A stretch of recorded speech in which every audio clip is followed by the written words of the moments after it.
এটা কে বলছেন? আল্লাহ তাআলা বলছেন। তাইলে আমাদের লাগবে কি বলেন তো? কেবল লাগবে চেষ্টা, কেবল লাগবে চেষ্টা। যদি আপনি চেষ্টা করেন, এই জমিনের মালিক আল্লাহ তাআলা আপনাদেরকে বানিয়ে দেবেন। আরবের মরুভূমিতে রাসূলুল্লাহ সাল্লাল্লাহু আলাইহি ওয়াসাল্লাম এসেছেন, কিছুই নাই আরবে, নাথিং ইজ দেয়ার। রব্বানা ইন্নী আসকানতু মিন যুররিয়াতি বিওয়াদিন গায়রি জি জারইন ইনদা বাইতিকাল মুহাররাম রব্বানা লিইয়ুকিমুস সালাহ। ইব্রাহিম আলাইহিস সালামকে আল্লাহ নির্দেশ দিলেন, আপনার সন্তান এবং আপনার স্ত্রীকে মক্কার মরুভূমিতে রেখে আসেন। মরুভূমিতে এখনো কিন্তু কিছু উৎপাদন হয় না, কারণ ওটা উৎপাদনের মতো না। ওইখানকার মাটি উৎপাদন করে না, ওইখানে পাথুরে মাটি, এমনকি পাহাড়গুলো পর্যন্ত পাথরের। আমাদের দেশে তো পাহাড় হলো মাটির, কিন্তু সেখানে পাহাড় মাটির না, পাথরের পাহাড়। এখানে কিছুই উৎপাদন হয় না, এবং সেখানে কোনো সোর্স অফ ওয়াটারও নাই, পানিরও ব্যবস্থা নেই, জমজম ছাড়া কোনো পানির ব্যবস্থা নেই। তাহলে সেখানে উৎপাদন হবে কি দিয়ে? কিন্তু আল্লাহ তাআলা বললেন যে ইব্রাহিম আলাইহিস সালাম তার সন্তান এবং স্ত্রীকে এখানে রেখে এসে আল্লাহর কাছে দোয়া করলেন, হে আল্লাহ, এখানে রেখে গেলাম, এখানে তুমি আমার এই পরবর্তী প্রজন্মদের জন্য রিজিক হিসাবে ফল এর ব্যবস্থা করে দিও, ফল, ফ্রুটসের ব্যবস্থা করে দিও। এবং আপনি জানেন, এখনো যারা মক্কায় যান হজ বা উমরা করতে, আপনি গিয়ে দেখবেন পৃথিবীতে কোথাও যদি কোনো ফল উৎপাদন হয়, ওই ফল ওই পৃথিবীর ওই দেশে না পাওয়া গেলে ওটা মক্কায় পাওয়া যায়। ইব্রাহিম আলাইহিস সালামের দোয়া, 1000 বছর আগের দোয়া, আল্লাহ তাআলা কবুল করে নিয়েছেন। ইব্রাহিম আলাইহিস সালাম তার সন্তানকে রেখে গেলেন, তার স্ত্রীকে রেখে গেলেন। That was the effort which he has done। তার পক্ষে এতটুকুই করা দরকার ছিল, তিনি এতটুকু করেছেন, বাকিটা আল্লাহ সুবহানাহু ওয়া তাআলা ব্যবস্থা করে দিয়েছেন। আল্লাহ তাআলা আপনাদেরকে লক্ষ্য করে বলেছেন, ওয়া'ইদ্দু লাহুম মাসতাতা'তুম মিন কুওয়াতিন ওয়া বিররিবাতিল খাইলি তুরহিবুনা বিহি আদুওয়াল্লাহি ওয়া আদুওয়াকুম। আচ্ছা, পৃথিবীর এখন সবচেয়ে বেশি সম্পদ কি মুসলমানদের হাতে নাকি অমুসলমানদের হাতে বলেন তো? আপনি কি আমার কথা বুঝতে পারছেন? পেছন থেকে বুঝতে পারেন নাই, বুঝতে পারছেন আপনারা বলেন তো পেছন থেকে? আচ্ছা, পৃথিবীর সকল বেশি সম্পদের মালিক কারা, মুসলমানরা না অমুসলমানরা? অমুসলমানরা। কেন? আল্লাহ বলছেন মুসলমানরা মালিক হবে বেশি, আর অমুসলমানরা কেন মালিক হলো? What is the problem? Problem কোথায়? প্রবলেম হলো আমরা মুসলমানরা কেবল নিজেকে কনজিউমার বানাইছি, আমরা নিজেকে প্রডিউসার বানাই নাই। পৃথিবীর সবচেয়ে বড় বড় ব্র্যান্ডগুলোর মালিক কারা বলেন তো? পৃথিবীর সবচেয়ে বড় বড় ব্র্যান্ডগুলোর মালিক কারা? সব মুসলমান। আপনি যদি লিভার ব্রাদার্সের কথা বলেন তাহলে কি? আপনি যদি অ্যাপলসের কথা বলেন, এমনকি অ্যামাজন, এটা তো একটা মার্কেটিং প্লেস, অথবা আলিবাবা, এগুলো সব মুসলমানরা তৈরি করছে, মানে অমুসলমানরা। সব কিছু, সকল ব্র্যান্ডের মালিক তারা। তাহলে আমরা কি করলাম? আমরা কেবল খাই, ঘুমাই আর টয়লেটে যাই, এর বাইরে কোনো কাজ নেই। এখন তো টয়লেটে যাওয়ার জন্য, আগে তো অন্তত আপনি টয়লেটে যাওয়ার জন্য বাসার বাইরে যাওয়া লাগতো, এখন তো বাসার বাইরে না, একেবারে বিছানার সাথে টয়লেট। কয়েকদিন পরে এমন টয়লেট বের হবে যে আপনি যেখানে শুইতেছেন ওইখানে টয়লেটের ব্যবস্থা হয়ে যাবে, বাইরে আর আপনার যাওয়ার দরকার নাই। কি প্যাথেটিক জীবন ব্যবস্থা! মুসলমানদের তো এটা করার কথা ছিল না। আল্লাহ তাআলা আপনাকে নির্দেশ করেছেন, ফাইজা কুদিয়াতিস সালাতু ফান্তাশিরু ফিল আরদি ওয়াবতাগু মিন ফাদলিল্লাহ। নামাজ শেষ মসজিদে বসে থাকা যাবে না। ওমর রাদিয়াল্লাহু তাআলার যুগে একদল যুবক নামাজের পর মসজিদে বসেছিলেন, ওমর লাঠি এনে তাদেরকে পিটাচ্ছেন, এখানে বসে আছো কেন? বলে, আমরা এখানে এমনি বসে আছি, আল্লাহ জিকির করছি। তোমাদের আয় ইনকাম করা লাগবে না, ব্যবসা বাণিজ্য, চাকরি বাকরি করা লাগবে না, আল্লাহ আমাদেরকে খাওয়াবে। আসমান থেকে আল্লাহ কবি রিজিক নাজিল করেছে, আসমান থেকে আল্লাহ বৃষ্টি নাজিল করে, এই বৃষ্টিকে জমিনের ফসলের জমিতে নিয়ে তারপরে ফসল উৎপাদন করা লাগে, তোমাকে সেটা করতে হবে। লাঠি নিয়ে এসে তাদেরকে পিটিয়ে বের করে দিয়েছে, যাও চাষাবাদ করো, ফসল উৎপাদন করো, চাকরি বাকরি করো, ব্যবসা বাণিজ্য করো, এটাই তোমাদের কাজ। আল্লাহ সুবহানাহু ওয়া তাআলা কোরআনে সূরাতুল মুজাম্মিলে দুই ধরনের লোকের কথা বলেছেন। দুই ধরনের লোক তারা যুদ্ধে লিপ্ত আছে। এক ধরনের লোক তারা আল্লাহর রাস্তায় জিহাদ করছে, আল্লাহর দ্বীনকে প্রতিষ্ঠা করার জন্য। আরেক দল লোক তারা টাকা পয়সা ইনকাম করার জন্য যুদ্ধ করছে, কারণ টাকা পয়সা যদি না থাকবে তাহলে মসজিদ নির্মাণ করবেন কোত্থেকে, মাদ্রাসা নির্মাণ করবেন কোত্থেকে, আর যারা যুদ্ধ করবে তাদের জন্য অস্ত্র কিনবেন কোত্থেকে। করার জন্য you need some people who will support this people. আপনি একদল লোক যারা এই সাপোর্ট দেবে আপনাকে, তাদের অর্থ থাকা লাগবে। এবং এই কারণে আল্লাহ তাআলা বলেছেন, ওয়া'ইদ্দু লাহুম মাসতাতা'তুম মিন কুওয়াতিন ওয়া বিররিবাতিল খাইল। আল্লাহ তাআলা তার রাসূলকে বলেন, আপনি বলে দেন ওরা যেন ঘোড়ার আস্তাবল তৈরি করে, ওরা যেন ঘোড়া প্রোডাকশনের জন্য হাউস তৈরি করে। ঘোড়া প্রোডাকশন হাউস তৈরি করতে হলে কি কি লাগবে আপনি জানেন? আপনাকে ফার্ম তৈরি করতে হবে, ঘোড়ার ফার্ম। ঘোড়ার ফার্মে লাগে কি? ঘোড়ার ফার্মে লাগবে, তাহলে ঘোড়াকে প্রজনন করার জন্য একটা পদ্ধতি লাগবে, রিপ্রোডাকশন প্রসেস লাগবে, এবং ডাক্তার লাগবে, কারণ এখানে বিভিন্ন ধরনের রোগ তৈরি হবে, রোগের চিকিৎসা করার জন্য। আবার এগুলো কি খাবারের জন্য ব্যবস্থা লাগবে, এগুলো খাবার আসবে কোত্থেকে? আরেকটা ইন্ডাস্ট্রি তৈরি হবে, যেমন এখন ফিশ ইন্ডাস্ট্রি তৈরি হবে। আবার এগুলোকে বিক্রি করার জন্য বাজার তৈরি হবে, মার্কেট প্লেস, বিশাল মার্কেট প্লেস। এবং সেখানে আবার কি ক্রেতা লাগবে, বিক্রেতা লাগবে, সেখানে আপনার ট্রেডার লাগবে, যারা ট্রেডিং করবেন এরকম লোকেরা লাগবে, যারা উৎপাদন করবে তারা লাগবে। আবার এদেরকে লালন লালন পালন করার জন্য এই ঘোড়াগুলো একদল প্রশিক্ষিত লোক লাগে, যারা সার্ভিসম্যান, যারা সার্ভিস দেবেন। আবার এদেরকে মার্কেটে নিয়ে যাওয়ার জন্য একদল আপনার এজেন্ট লাগবে, অথবা আপনার যেমন এখানে এজেন্সি নিয়ে আপনার কাজ করছেন, এরকম আলাদা কিছু লোকেরা লাগবে যারা এগুলো নিয়ে যাবে এবং এগুলো তারা মার্কেট প্লেসে ব্যবহার করবে। ফলে আপনি যখনই আল্লাহ তাআলা বলেছেন যে আপনি ঘোড়ার আস্তাবল তৈরি করেন, ফার্ম তৈরি করেন, ফার্ম তৈরি করা মানে হচ্ছে বিশাল ইন্ডাস্ট্রি তৈরি করা। এবং এই ইন্ডাস্ট্রির কথা মুসলমানরা বুঝেছেন। প্রায় 1200 বছর জুড়ে রাসূলের আগমনের পর থেকে শুরু করে 1200 বছর জুড়ে গোটা পৃথিবীর সকল প্রায় ইন্ডাস্ট্রির মালিক ছিল মুসলমানরা, অধিকাংশ ব্র্যান্ডের মালিক ছিল মুসলমানরা। কিন্তু আমরা যখন এই ব্র্যান্ড থেকে বের হয়ে গেলাম, যখন আমরা মনে করলাম আমরা ওই যে বৈরাগী জীবন যাপন করলাম, খ্রিস্টানদের মতো বৈরাগী জীবন যাপন করা শুরু করে দিলাম, না আমি মাওলানা সাহেব, আমি ইমাম সাহেব, আমি কেবল আজান দেব, আমার যা পয়সা লোকেরা যা দান সাদাকা করে এই দান সাদাকা খাই আমি বাঁচবো, এইরকম মানসিকতা যখন আমাদের তৈরি হয়ে গেল, আমি জাকাত খাবো, এইরকম মানসিকতা যখন তৈরি হয়ে গেল, তখন আমাদের কাছ থেকে চলে গিয়েছে অন্যদের কাছে নেতৃত্ব। পৃথিবী তারাই নেতৃত্ব প্রদান করে যাদের হাতে টাকা থাকে, এটা মনে রাখবেন। যাদের হাতে অর্থ থাকে তারাই পৃথিবী নিয়ন্ত্রণ করে। আমেরিকা কেন সুপার পাওয়ার? তাকে কেন ব্রিটিশরা সুপার পাওয়ার ছিল? কেন ফ্রান্স সুপার পাওয়ার? কেন ইউরোপ সুপার পাওয়ার? অথবা কেন এখন চায়না সুপার পাওয়ার হয়ে যাচ্ছে? কেন ইন্ডিয়া সুপার পাওয়ার হয়ে যাচ্ছে? আমরা কেন হতে পারছি না? It is only because we don't possess money, property. সম্পদ আমাদের কাছে নাই, টাকা আমাদের কাছে নাই। আমরা ভিক্ষা করলে ওদের কাছে ভিক্ষা করা লাগে। বাংলাদেশের উন্নয়নের জন্য টাকা আসে কোত্থেকে? আমেরিকা থেকে, ইউএস থেকে, অথবা ইউএসএইড দেবে, ইউএন দেবে, অথবা ওয়ার্ল্ড ব্যাংক দেবে ইত্যাদি। ওগুলো কি আমাদেরকে কি দেয়? সাদাকাই তো দেয়। জাকাত মানে জাকাত হতে বা তারা দেয় না, তারা সাদাকা দেয়, তারা চ্যারিটি করে, তারা দান করে আমাদেরকে। আর দান করা হাত, এই হাতই গোটা পৃথিবী নিয়ন্ত্রণ করবে। যে হাত দান গ্রহণ করে, এই হাত পৃথিবী কোনোদিন নিয়ন্ত্রণ করতে পারে না। আল্লাহ সুবহানাহু ওয়া তাআলা কোরআনে উল্লেখ করেছেন যে আমরা যেন আকিমুস সালাতা আতুজ যাকাতা, নামাজ পড়ো জাকাত খাও। বুঝেন না আপনারা এখন? আল্লাহ কি বলেছেন? নামাজ পড়ো জাকাত খাও, নাকি? কেন বুঝেন না? কথা বলছেন না কেন? আপনার এতগুলো লোক কোনো আওয়াজ নেই। নামাজ পড়ো জাকাত খাও, নামাজ পড়ো। তোর জাকাত কবে দেবেন আপনি? আপনাকে জাকাত দেওয়ার মতো সম্পদের মালিক হওয়া লাগবে। আল্লাহ বলেছেন প্যারালাল। আপনি নামাজ পড়তেছেন, জাকাত দিতেছেন, আপনি তো পূর্ণ মুসলমানই হন না এখন। জাকাত দেওয়ার মতো প্রপার্টি অর্জন করতে হবে। কেন আপনি বসে থাকেন? আপনার অলসতা। আল্লাহ রাসূল আল্লাহর কাছে দোয়া করেছেন, আল্লাহুম্মা ইন্নী আউযু বিকা মিনাল হাম্মি ওয়াল হাযান ওয়া মিনাল আজজি ওয়াল কাসাল। হে আল্লাহ, আমি অক্ষম অথবা অলস, এই দুটা থেকে আল্লাহর কাছে তিনি আশ্রয় চেয়েছেন। আমি অক্ষম যে আমি আয় ইনকাম করতে পারি, আমি অলস, আমি ইনকাম করার জন্য বাস রাস্তায় বের হই না, আমি বাজারে যাই না, আমি মানে প্রোডাকশন হাউস তৈরি করি না, অথবা আমি ট্রেনিং সেন্টার তৈরি করি না, আমি বৈশা থাকি আর খাই, এবং আমি তোমার কাছে মান্না সালোয়ার জন্য দোয়া করি, তুমি আমার জন্য মান্না সালোয়া পাঠাইও। এইরকম যেন আমি না হই, আমি যেন অ্যাক্টিভলি এঙ্গেজ থাকি সমাজে, আমি যেন কাজ করি সমাজে। আপনার নবী কি করেছেন? নবী হওয়ার আগেও তিনি বিজনেস করেছেন, নবী হওয়ার পরেও তিনি বিজনেস করেছেন। সাহাবায়ে কেরামদের মধ্যে দেখেন, আবু বকর রাদিয়াল্লাহু তাআলা যখন তিনি খলিফা হিসেবে তাকে নির্ধারণ করা হয়, তাকে খলিফা তৈরি করা হয়, তিনি যাচ্ছেন মাথায় কাপড়ের পুটলি নিয়ে তিনি বাজারে যাচ্ছেন। ওমর বলেন, আপনি যাচ্ছেন কই? বলে, বাজারে যাচ্ছে, আমার সংসার চলা লাগবে না? তিনি খলিফা। এখন প্রেসিডেন্ট যদি অথবা প্রাইম মিনিস্টার যদি ব্যবসা করে, আপনি বলবেন এ তো এদিকে ব্যবসা করে। কেন প্রাইম মিনিস্টার ব্যবসা করবে না? প্রেসিডেন্ট কেন ব্যবসা করবে না? মন্ত্রী কেন ব্যবসা করবে না? করবে। ব্যবসা তো আমাদেরই করা উচিত, কারণ আমরা inherently by born, by virtue of our identity, আমরা মুসলিম হওয়ার কারণে, কোরআন ধারক এবং বাহক হওয়ার কারণে আমাদেরকে বিজনেস করা লাগবে। আমাদেরকে সম্পদ উপার্জনের করার জন্য আমাদেরকে এই পদ্ধতি আবিষ্কার করা লাগবে আমাদেরকে, সম্মানিত ভাইরা। কিন্তু এটা হলো একটা দিক। কিন্তু এই সম্পদ যেন আমাকে কারণের মতো না বানিয়ে ফেলায়। সম্পদ যেন কি না করে কারণে যদি, তাহলে এক নম্বর কথা হচ্ছে আপনি নামাজও পড়বেন না, জাকাতও দেবেন।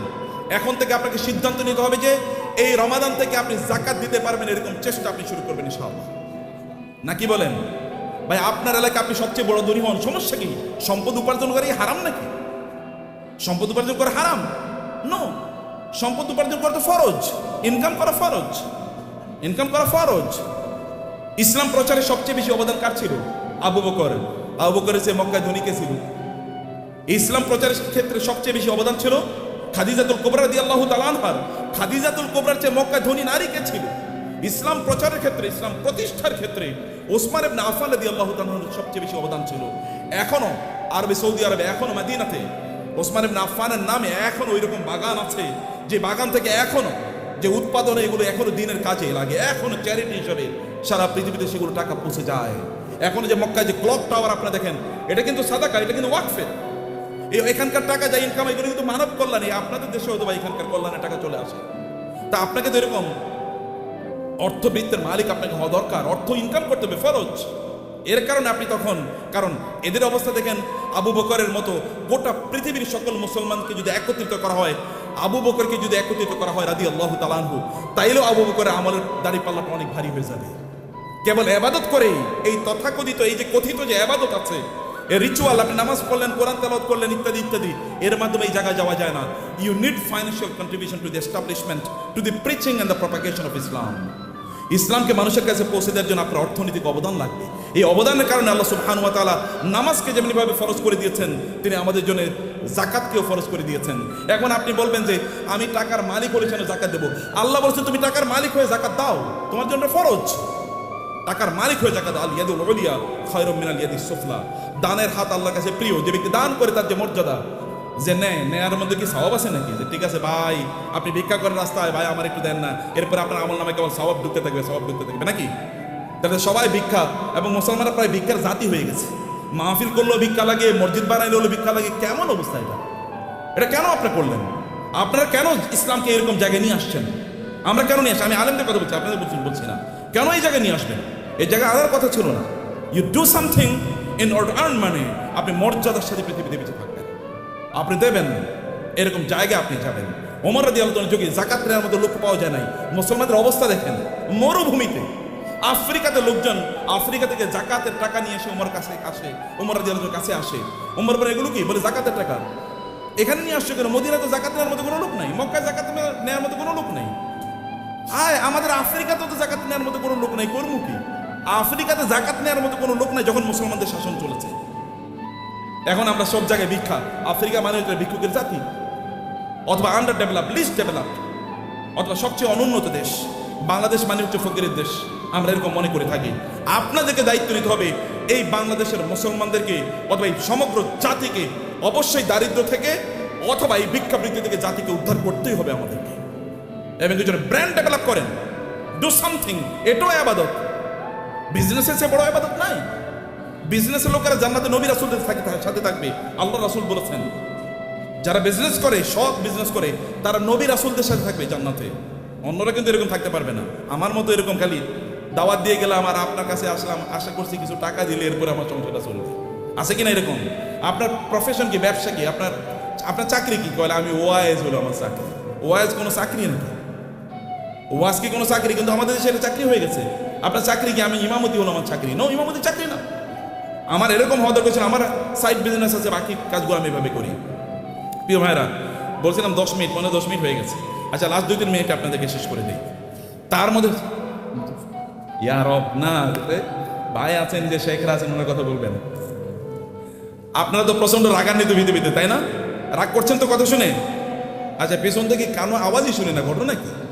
এই পিছনে একটু ক্যামেরাটা ধরেন তো দেখি সবাই আছে কিনা, জীবিত জীবিত আছেন নাকি? মাশাআল্লাহ মাশাআল্লাহ মাশাআল্লাহ। একটু হাতটা নাড়া তো দেখি, হাতের ব্যায়াম হোক। গুড, ঠিক আছে, নামান, হাত নামান। ভাইরা আমার, সম্পদের মালিক হওয়ার জন্য আমি আপনাকে অনুপ্রাণিত করছি। আপনার সম্পদের মালিক হন, কিন্তু সম্পদের মালিক কারুনের মতো হওয়ার জন্য করবেন না।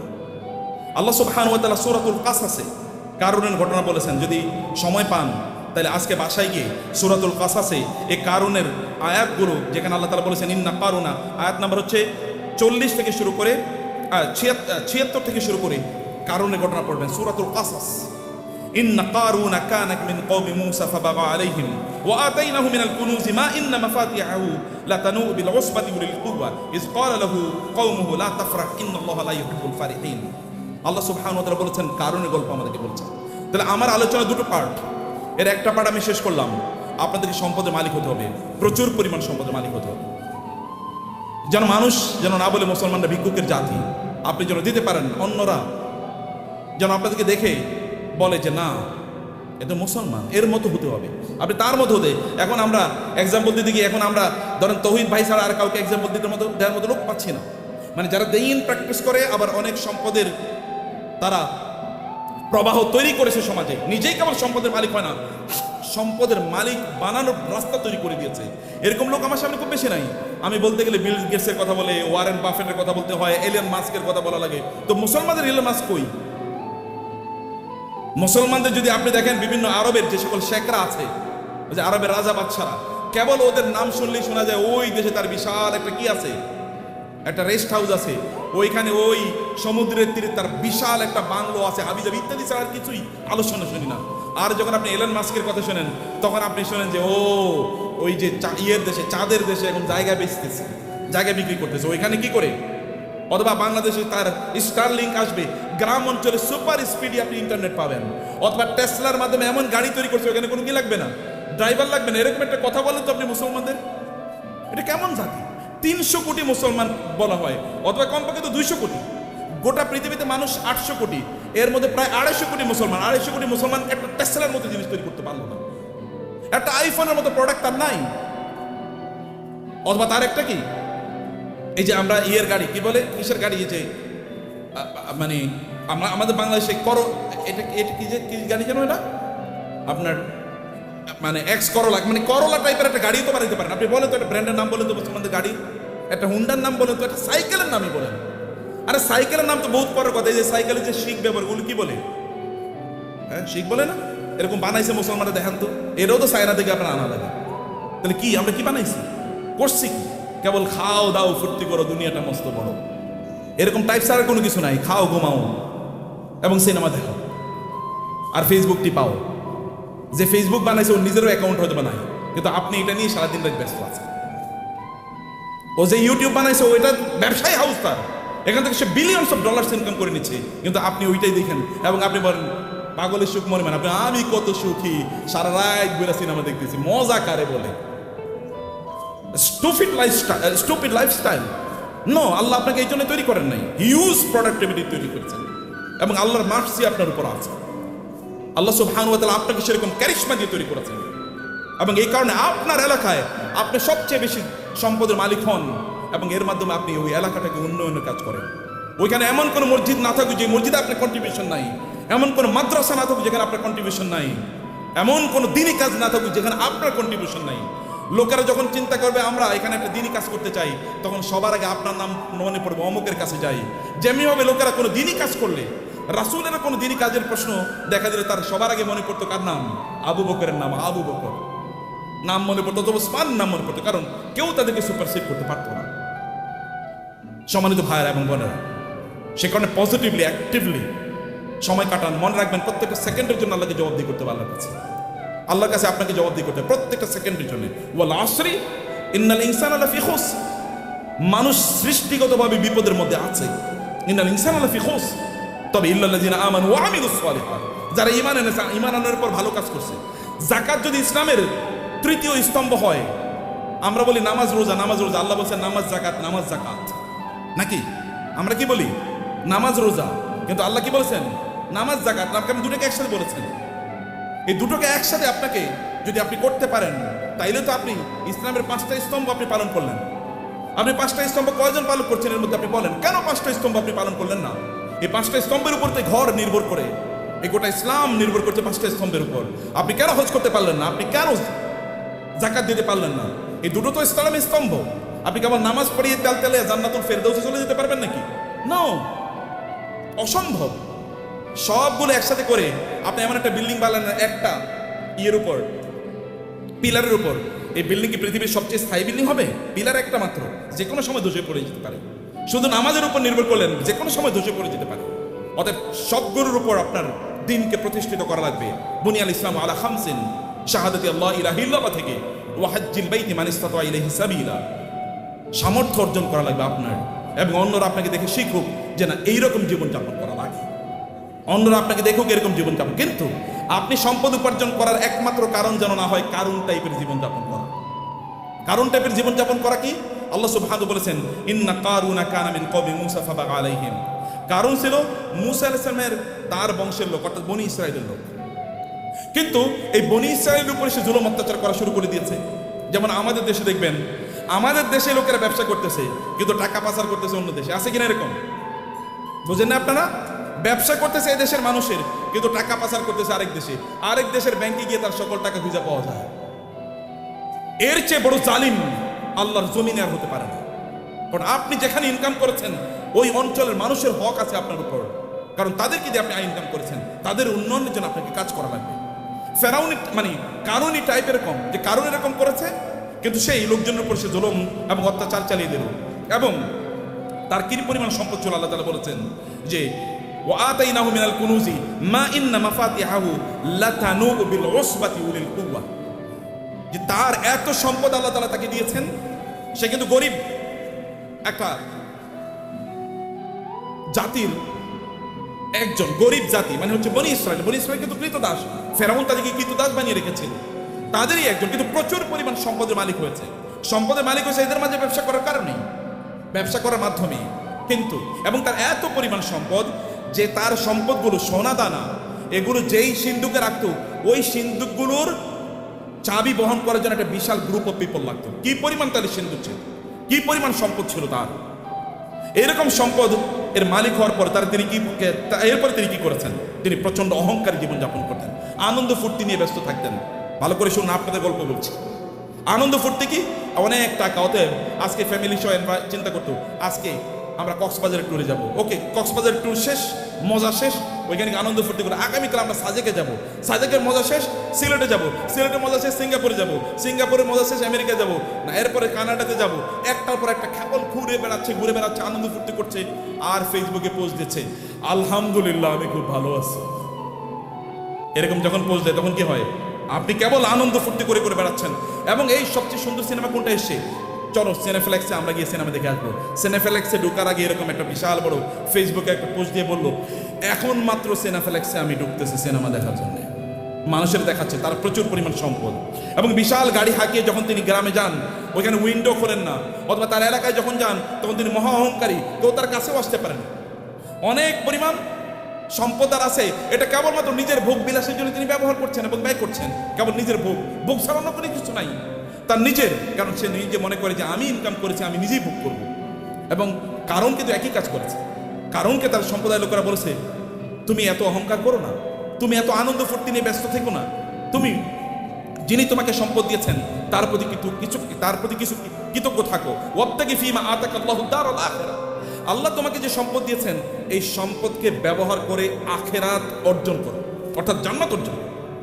সম্পদ ব্যবহার করে অধিকাংশ লোকই জান্নাত অর্জন করে না, জাহান্নাম অর্জন করে। বলেন তো অধিকাংশ লোকের কি অবস্থা, জাহান্নাম। কিন্তু তাসমিয়া কসমেটিক্স আপনারা যারা আছেন, সম্পদকে উপার্জন করে জাহান্নাম অর্জন করবেন না আপনারা ইনশাআল্লাহ। কারণ আপনাদের সামনে আল্লাহর রহমতে এমন একজন লিডিং এক্সাম্পল আছেন। আমি তাওহীদ ভাইয়ের কথা আরো বলি, এত বেশি কাজ করেন তিনি দিনই, এটা আপনারা হয়তো বা জানেন না, আমি কিছু জানি।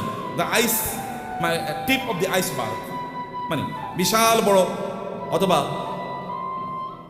পাথর আপনার কি বলে আপনার এই যে সামান্য একটু হয়তো আমি জানি, তার চেয়ে বেশি আমি জানি। বরফের বিশাল খণ্ডের সামান্য একটু আমি জানি, এক ড্রপস অফ ওয়াটার, অথবা তার চেয়ে বেশি করে আল্লাহ তাআলা কবুল করে নেন। আমি বেশি প্রশংসা করতে চাই না, আপনাদেরকে বলতে চাই প্রিয় ভাই, আপনাদেরকে যে কথাটা বলতে চাই আপনার শুনুন। সম্পদ উপার্জন করেছেন কেবল নিজের জন্য না। যখন কারণকে বলা হলো তুমি এরকম অহংকার করো কেন, তখন সে বলে আমার সম্পদ আমার নিজের যোগ্যতা আমি অর্জন করেছি, উপার্জন করেছি, আমি অহংকার করব না, আমি আনন্দ ফুর্তি করব না। আমার তো থাকবে গাড়ি একটা না, গাড়ি 10টা থাকবে। এবং আপনি মানে খাবেন হচ্ছে এতটুকু, কিন্তু আপনি 10 জনের খাবার আপনি নষ্ট করবেন। আপনার লাগবে একটা, কিন্তু আপনি 10টা ব্যবহার করছেন। আপনার শার্ট আছে প্রায় 200, কোনটা যে কবে পড়বেন আপনি জানেন না। যদি প্রতিদিন একটা করে পড়েন তাইলে এরপরে সর্বশেষ শার্টটা পরার জন্য 3 বছর পরে শার্ট পড়তে পারেন। এইভাবে আপনি আপনার লাইফস্টাইলকে তৈরি করে রেখেছেন। এটা ছাড়া আপনি কোনো কিছুই বোঝেন নাই, এবং মানুষকে আপনি দেখিয়ে বেড়ান আপনি কি পরিমাণ সম্পদের মালিক হয়েছেন। সম্পদের মালিক ব্যক্তি তার নিজের যোগ্যতা হতে পারে না। আপনি তাওহীদ ভাইকে জিজ্ঞেস করে দেখেন, সম্পদের মালিক হওয়ার জন্য আল্লাহর স্পেশাল অনুমোদন লাগে, আল্লাহর রহমত লাগে। আল্লাহ রহমত না দিলে কোনোদিন কেউ সম্পদের মালিক হতে পারে না। চেষ্টা করে সম্পদের মালিক, আপনি প্রচুর পরিশ্রম করবেন, এই কারণে সম্পদের মালিক হবেন এটা নয়। নাইলে রিক্সাওয়ালারাই সবচেয়ে বেশি সম্পদের মালিক হতো, অর্থাৎ দিন মজুররাই সবচেয়ে বেশি সম্পদের মালিক হতো। নো, আল্লাহ সুবহানাহু ওয়া তাআলা আপনাকে দেন পরীক্ষা করার জন্য। কিন্তু আপনি এই সম্পদ, আমি এই কথা আপনাকে বলবো না যে টাকা ইনকাম করেন আর কেবল কথিত আল্লাহ সুবহানাহু ওয়া তাআলার রাস্তায় ফি সাবিলিল্লাহ ছাড়িয়ে আপনি এটাকে ব্যবহার করেন, আমি তা বলছি না। আমি বলছি হারাম কাজে এগুলোকে ব্যবহার করেন না, সিনেমা দেখার জন্য ব্যবহার করবেন না।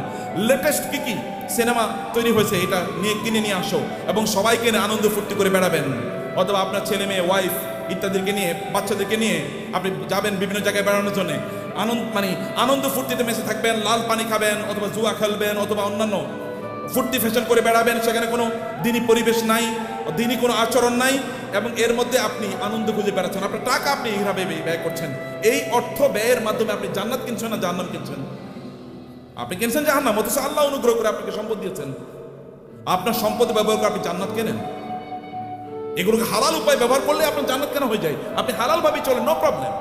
এমনকি আপনার স্ত্রীর জন্য যদি আপনি গোলাপ ফুল কিনে নিয়ে যান, সেটাও আপনার জন্য কি, সেটাও কি সওয়াব। বলবে নতুন ফতুয়া নিয়ে আসছে, নতুন ফতুয়া, এটাই পুরান ফতুয়া, এটাই পুরান ফতুয়া।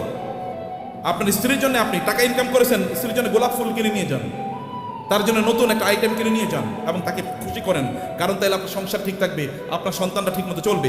এটাও কি, এটাও দিনদারি, এটাও ইবাদত। অতএব আপনি হালাল পথে আপনার সম্পদগুলো ব্যবহার করেন। এর মাধ্যমে আপনি ওয়াবতাগি ফিমা আতাকাল্লাহু দারুল আখিরা ওয়ালা তানসা নাসিবাকা মিনাদ দুনিয়া। আমি বলি না আপনি সাজেকে যাবেন না, আমি বলি না সিলেটে যাবেন না, আমি বলেছি ওখানে যান এবং আপনার সন্তানকে নিয়ে আপনি সেখানে জামাতের সাথে নামাজ আদায় করুন। লোকেরা দেখুক যে পর্যটনে এসেও তারা কি করছে, জামাতে তারা নামাজ আদায় করছে, মিস করছে না। আপনি বিচে তখন যান যখন নামাজের সময় না, লোকেরা দেখুক যে তিনি নামাজকে প্রায়োরিটি প্রদান করছেন। লোক ওইখানে গিয়েও আপনি দান সাদাকা করুন, লোকেরা দেখুক যে লোকটা আল্লাহ সুবহানাহু ওয়া তাআলাকে আনন্দ করতে এসে আল্লাহকে ভুলেন নাই, আল্লাহকে তিনি তার প্রায়োরিটির মধ্যে রেখেছেন। ওইখানে আপনি গিয়েছেন, এখন অর্ধ উলঙ্গ হয়ে আপনি ঘুরবেন না। আপনার স্ত্রী, তিনি সেখানে পর্দার মধ্যে থাকবেন না, আপনি তাকে দেখিয়ে দেখিয়ে শো পিসের মতো, চিড়িয়াখানার চিড়িয়ার মতো তাকে এরকম দেখায় দেখায় বেড়াবেন, এরকম করবেন না। তাইলে আপনি কি হলো, আপনার সম্পত্তি আপনি জান্নাত উপার্জন করলেন, জাহান্নাম আপনি উপার্জন করলেন না। আপনার সম্পদের কারণে অন্যকে ছোট তুচ্ছ তাচ্ছিল্য করে দেখবেন না, দেখাবেন না। আপনার ড্রাইভার তাকে তুই করে বলা, আপনার সন্তানও তাকে তুই করে বলে, আপনি তুই করে বলছেন। আপনার বাসায় বুড়ো মহিলারা কাজ করে, তাদেরকে আপনি তুই করে বলছেন, আপনি নিজেও তুই করে বলছেন, আপনার বাচ্চারও তুই করে বলে। এটা কেমন কথা বলো? তিনি তো আপনার মায়ের সমান বয়সের। আল্লাহ তাকে না দিয়ে পরীক্ষা করছেন, আপনাকে দিয়ে পরীক্ষা করছেন। লাইফস্টাইলে অহংকার যদি কেউ করে, তাহলে কারণের অবস্থা কি হয়েছিল, এত ব্যাপক পরিমাণ সম্পদ। লোকেরা তাকে দেখলে বলতো, আহা, কারণের মতো যদি সম্পদ আমার থাকতো, আমাদের থাকতো। কিন্তু কোনো এক সময় কারণের এই আনকন্ট্রোল জীবনযাপনের কারণে আল্লাহ তাকে ধ্বংস করে দিয়েছেন, মাটির নিচে তাকে এবং তার সম্পদকে মাটির নিচে পুঁতে দিয়েছেন। তখন লোকেরা বলো, আল্লাহ আমাদেরকে বাঁচিয়েছেন, আমরা কারণের মতো হই নাই, আল্লাহ আমাদেরকে বাঁচিয়েছেন। সম্মানিত ভাইরা, আপনার সম্পদের প্রতি অন্যের অধিকার আছে, এই অধিকারগুলো দান করুন। মনে করবেন আল্লাহ যদি আপনাকে দেয়, তাহলে আপনার লাইফস্টাইলই কেবল বাড়াবেন না। আগে গাড়ি ছিল সাধারণ গাড়ি, এখন আপনি মার্সিডিজ ব্যান কিনলেন, মার্সিডিজ বেঞ্জে এখন চলেন, এখন BMW কিনবেন। BMW এখন এগুলো সেকেলে, এগুলো এখন ছোট লোকেরা ব্যবহার করে। এখন আপনার একটা প্রাইভেট জেট লাগবে, এখন আপনার প্রাইভেট জেটেও চলে না। এখন আপনার কি লাগবে? এখন আর আপনি বাংলাদেশ থাকেন, এখন আপনি ধরেন কোথাও আপনি এই দেশে এরকম ছোট দেশে মানুষ থাকে নাকি? এখন আপনি অন্য দেশে চলে গেছেন, এখানে আপনি আসেনও না, এখানকার মানুষের প্রতি আপনার কোনো দায়ও নাই, দায়িত্ব নেই। এখানকার টাকা পয়সা লুট করে, ব্যাংকের টাকা লুট করে এবার আপনি অন্য দেশে গিয়ে পালিয়ে চলে গেছেন। এরকম যেন কোনো অবস্থা না হয়। আপনাকে নিশ্চয়ই আপনাকে এই দেশের মানুষের প্রতি আপনার যে দায় আছে, এই দায়িত্ব আপনাকে পালন করতে হবে। আমি এই বলার কথা বলে আপনাদেরকে শেষ করছি প্রিয় ভাইরা। তাহলে এক নম্বরে যে সম্পদের মালিক হন এবং হালালভাবে পবিত্রভাবে সম্পদের মালিক হন। মালিক অর্জনের চেষ্টা করুন, দিনরাত যা কাজ করবেন। আপনি যদি সম্পদের মালিক হওয়ার জন্য দৌড়ান, এই দৌড়টাকে আল্লাহ সুবহানাহু ওয়া তাআলা ইবাদত হিসেবে আপনার আমলনামায় লিখে দেবে। এবং দুই নম্বর বিষয় হচ্ছে, যা আয় ইনকাম করছেন এগুলো কেবল আপনি নিজের জন্য করছেন এরকম না, মানুষের সাথে ভাগাভাগি করেন। অন্যের অধিকার আছে, পাড়া প্রতিবেশীর অধিকার আছে, আত্মীয় স্বজনের অধিকার আছে। আপনার আত্মীয়রা তারা খারাপ অবস্থায় আছে আর আপনি পশ লাইফ লিড করেন, আপনি মুসলমান না? আপনার এতটুকু সামান্য আত্মমর্যাদা নাই, আপনার মানবিকতা নাই, মানবিক মূল্যবোধ নাই। কিয়ামতের দিন আল্লাহর সামনে দাঁড়াবেন, আল্লাহ আপনাকে বলবে তুমি এত ভালো জীবন যাপন করেছো আর তোমার আত্মীয়রা না খেয়ে মারা গিয়েছে। সেদিন কি উত্তর দেবেন? সেদিন বলবেন, আল্লাহ আমার আবার দুনিয়ায় পাঠাও, আমি দুনিয়ায় প্রচুর পরিমাণ দান সাদাকা করে এবার আমি আখিরাতে আসতে চাই। কেউ সেই দিন আর পৃথিবীতে আল্লাহ তাআলা আমাদেরকে ফেরত পাঠাবেন না, কারণ দুনিয়া একবার, দুনিয়া কি একবার। সম্মানিত ভাইরা, আমি এগেইন আমাদের তাওহীদ ভাইয়ের প্রতি কৃতজ্ঞ যে এই অনার আমাকে দেওয়ার কারণে। বারাকাল্লাহ ফিকুম, থ্যাংক ইউ ভেরি মাচ। আর তাসমিয়া হারবাল তো আমার খুবই প্রিয় প্রতিষ্ঠান, এই জন্যে যে একটা প্রতিষ্ঠান দিনের আবহে থেকে কিভাবে বড় হতে পারে, এটা একটা এক্সাম্পল। এবং আপনারা এর সাথে লেগে থাকেন, নিজেরা এটাকে আরো বড় করেন, নিজেরা অনেক বড় হন ভাইয়েরা, অনেক বড় হন। এই গোটা পৃথিবীর সম্পদ যদি ভালো মানুষের হাতে থাকে, তাইলে কি ওগুলো দিয়ে সিনেমা বানাইবো বলুন তো? আচ্ছা, আমাদের তৌহিদ ভাই কি ওনার টাকা দিয়ে সিনেমা বানাইবো কোনোদিন? নাটক বানাবে? এলজিবিটিকে প্রমোট করবে? অশ্লীলতাকে প্রমোট করবে? কোনো কিছু করবে না। হলে ভালো কাজে চলবে, অথবা এই যে আপনাদের জন্য ব্যয় হবে, অথবা দেশের উন্নয়নে সেটা কাজে লাগবে।